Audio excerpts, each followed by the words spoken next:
नमस्कार मित्रों, मेरा नाम है doctor Naresh Chouvatiya, laparoscopic and colorectal surgeon. तो अपेंडिक्स क्या चीज़ है? अपेंडिक्स एक उंगली जैसा स्ट्रक्चर है जो कि वो पेट के राइट साइड के नीचे के भाग में रहता है। अपेंडिक्स जो है वो छोटी आंत और बड़ी आंत, उसका जो जंक्शन रहता है उसके नीचे चिपका हुआ रहता है। तो अपेंडिक्स का क्या काम है हमारी बॉडी में? वैसे माने तो अपेंडिक्स का हमारी बॉडी में इतना खास कुछ काम है नहीं, वो एक वेस्टिजियल ऑर्गन है। अपेंडिक्स क्यों होता है, अपेंडिक्स में क्या क्या तकलीफ होता है, वो आज हम जानेंगे। तो अपेंडिक्स में सूजन यानी कि इन्फेक्शन की वजह से मरीज को दर्द चालू होता है। ये कौन सी एज में कॉमन है? तो अपेंडिक्स जो है, अपेंडिक्स का इन्फेक्शन जिसको हम अपेंडिसाइटिस बोलते हैं, वो ज़्यादातर यंग एज में कॉमन है। तो 10 से लेकर 30 साल की उम्र के जो व्यक्ति है उसमें ये ज़्यादा कॉमन है। टीनेजर्स बॉय, टीनेजर्स गर्ल, उसमें ये बीमारी ज़्यादा कॉमन है। तो ये बहुत कॉमन बीमारी है। पेट में दर्द होता है और मरीज डॉक्टर के पास, सर्जन के पास आते हैं, तो ये मोस्ट कॉमन पेट का बीमारी है।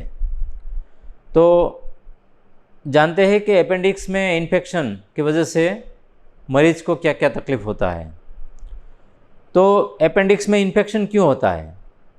तो अपेंडिक्स में इन्फेक्शन होने का कारण है कि अपेंडिक्स में मल जाम होता है और जो फूड पार्टिकल जो रहता है वो अपेंडिक्स के अंदर जाम हो जाता है और उसकी वजह से अपेंडिक्स में सूजन बढ़ता है। उसके बाद उसमें इन्फेक्शन बढ़ता है तो रस्सी बनता है, मवाज बनता है और उसके बाद वो बीमारी आगे बढ़ता है। तो मरीज जो आते हैं सर्जन के पास, तो वो क्या क्या लक्षण लेके आते हैं?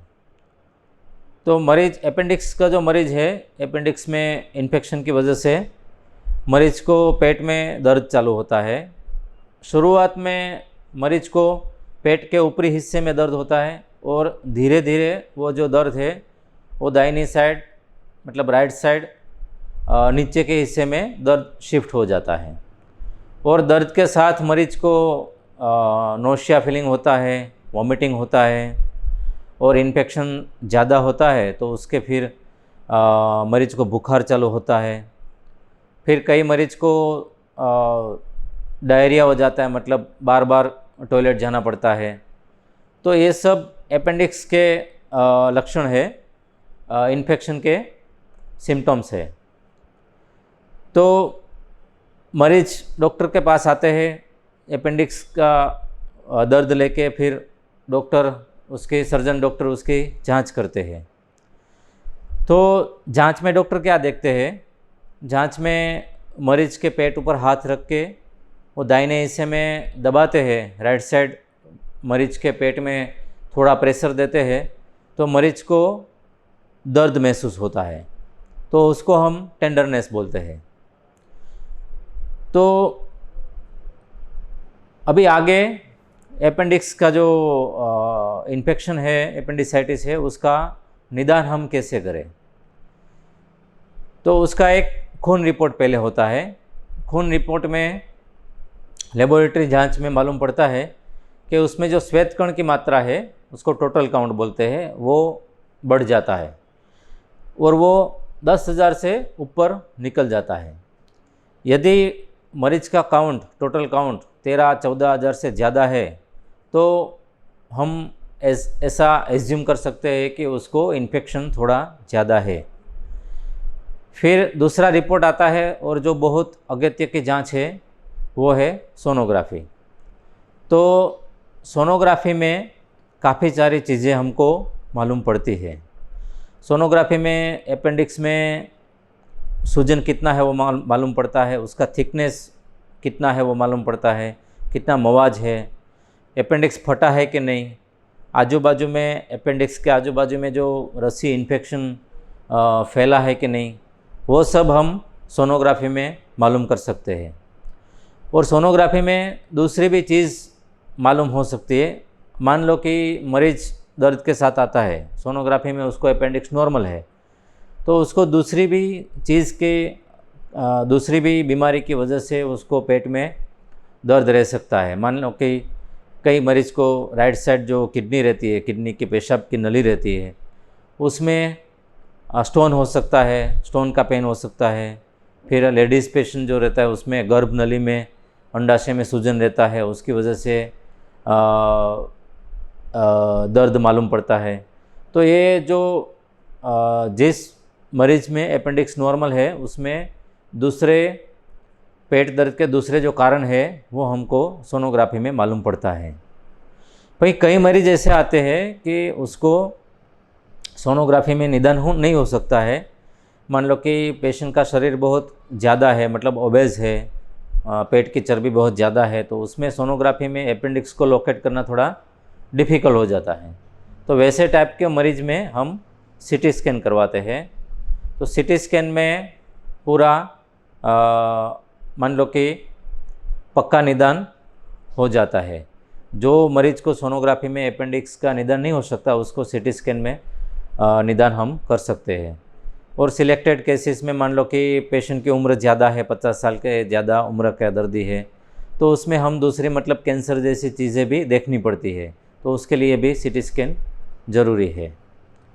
तो अपेंडिक्स में क्या क्या सारवार कर सकते हैं, मतलब उसकी ट्रीटमेंट क्या पॉसिबल है। जो मरीज को थोड़ा सा इन्फेक्शन है, माइल्ड केसेस, तो वैसे टाइप के मरीज में हम मरीज को टैबलेट्स देते हैं, एंटीबायोटिक पिल्स देते हैं, पेन किलर देते हैं और हल्का खाना एडवाइस करते हैं, मतलब खिचड़ी, दाल, चावल वगैरह।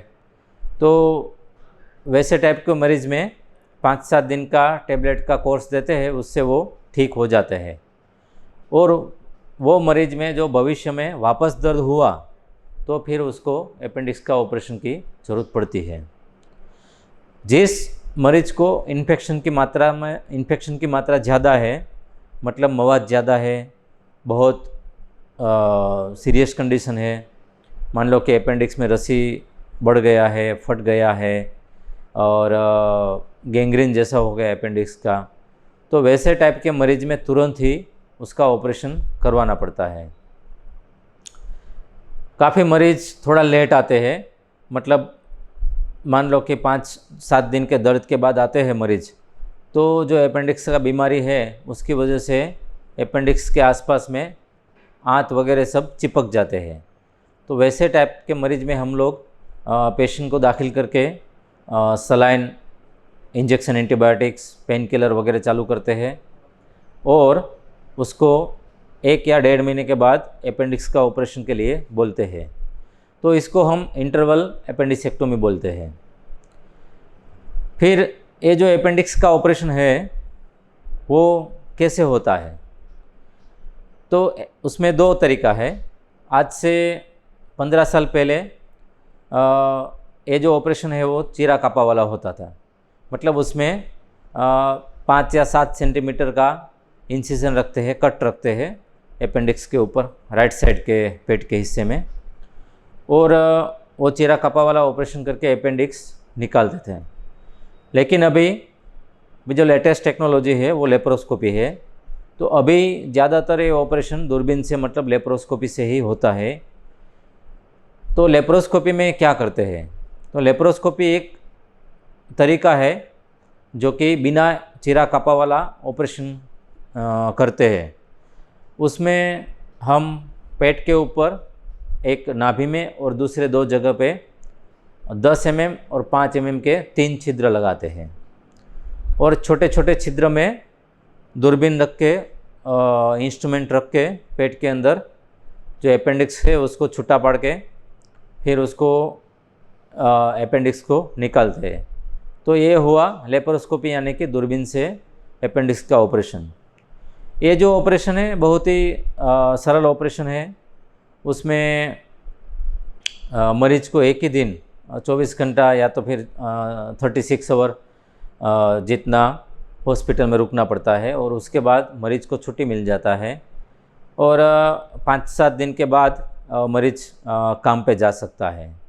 तो ये कोई भारी ऑपरेशन नहीं है, सिंपल सा ऑपरेशन है और हर कोई मरीज ये करवा सकता है। तो अपेंडिक्स जो है उसमें यदि मान लो कि ट्रीटमेंट नहीं कराए तो क्या हो सकता है। तो अपेंडिक्स का जो इन्फेक्शन है वो जो चिल्ड्रन है 10 साल से कम उम्र वाले हैं, बड़ी उम्र के लोग हैं मतलब 50 साल से ज़्यादा उम्र है, डायबिटीज़ वाले लोग हैं, फिर जिसको कोई बीमारी की वजह से स्टीरॉयड चल रहा है, तो वैसे टाइप के मरीज में ये इन्फेक्शन बहुत ही फास्ट फैल सकता है। तो वैसे टाइप के मरीज में तुरंत ही इसका इलाज करवा लेना चाहिए। उसमें वेट करने से आगे मरीज को सीरियस हो सकते हैं और तकलीफ़ बढ़ सकता है। तो आइए जानते हैं अपेंडिक्स ना हो या तो फिर पेट की बीमारी कम हो तो उसके लिए हम क्या कर सकते हैं। तो उसके लिए हम थोड़ा लाइफस्टाइल में बदलाव कर सकते हैं। हर व्यक्ति को थोड़ा एक्सरसाइज का रूटीन बनाना चाहिए, चलने का या तो फिर कोई योगा, सूर्य नमस्कार वगैरह जो एक्सरसाइज है वो कम से कम पौना घंटा से 1 घंटे तक मरीज को एक्सरसाइज करना चाहिए। फिर पानी थोड़ा ज़्यादा पीना चाहिए। फिर खाने में वेस्टर्न टाइप फूड मतलब फास्ट फूड रहता है, बाहर का होटल का खाना होता है, ज़्यादा मसाला वाला खाना होता है, वो सब अवॉइड करना चाहिए, वो सब नहीं खाना चाहिए। और खान पीन में फाइबर की मात्रा बढ़ानी चाहिए, मतलब फ्रूट से, ग्रीन वेजिटेबल से, रेसा वाले जो खुराक है उसकी मात्रा बढ़ानी चाहिए। और फाइबर डाइट लेने की वजह से और वेस्टर्न टाइप फूड अवॉइड करने से, मतलब जो फास्ट फूड है वो अवॉइड करने से, नहीं लेने से अपेंडिक्स होने का चांसेस थोड़ा कम है। तो और जो मरीज को कभी भी पेट में दर्द होता है तो ना सिर्फ दर्द का इलाज करें, सर्जन डॉक्टर के पास जाइए, पेट में जो दर्द है उसका क्या क्या कारण से हुआ है उसका कारण जाने, रिपोर्ट करवाइए और उसकी आगे ट्रीटमेंट कराइए। नमस्ते।